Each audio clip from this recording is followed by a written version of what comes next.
निपुण भारत अंतर्गत आपल्याला वेगवेगळ्या कृतीपुस्तिका मिळालेल्या आहेत. तर इयत्ता पहिलीची कृतीपुस्तिका त्याच्यातील घटक आहे झोक्या रे झोक्या. कृती नंबर 5. पुढील खेळ खेळ व गटात खेळाविषयी चर्चा कर. हा खेळ तुम्हाला माहीत आहे. हा खेळ हा खेळ हा खेळ हा खेळ हा खेळ. हे खेळाविषयी काय करायची? चर्चा करायची आणि तो खेळ तुम्ही आपल्या आपल्या गटामध्ये खेळायचा.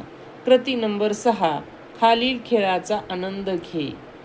फू फू फुगडी फुगडी बाई फुगडी, कानात माझ्या बुगडी, फुगडी खेळता जीव माझा रमला बाई, सोड मैत्रिणी आता मला कामाची घाई.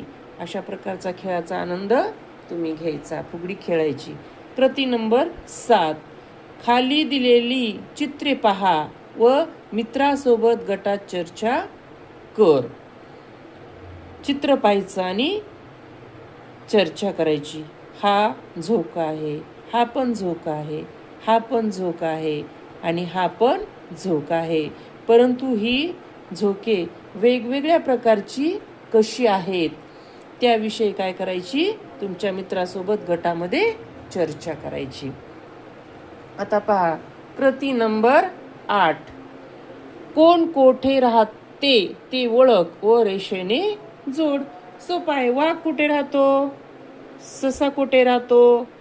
मधमाशी कुठे राहती? घोडा कोठे राहतो? आणि माकड कोठे राहतो? जसा माणूस घरात राहतो तसा वाघ कुठे राहतो?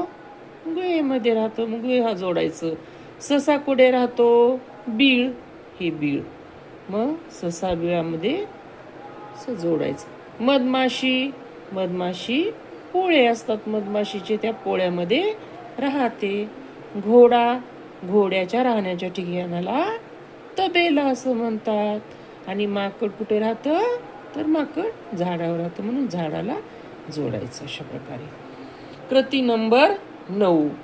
पहा चित्रातील प्राणी व पक्षी काय खातात ते रेघेने जोड.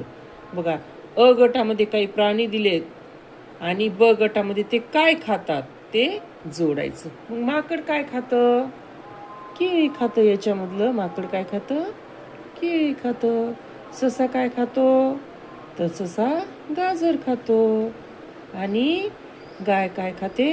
गाय गवत चारा खाते. आणि चिमणी, चिमणी दाणे खाते. अशा पद्धतीने तुम्ही ती कार्यपुस्तिका सोडायची. आवडली ना? Okay, thank you.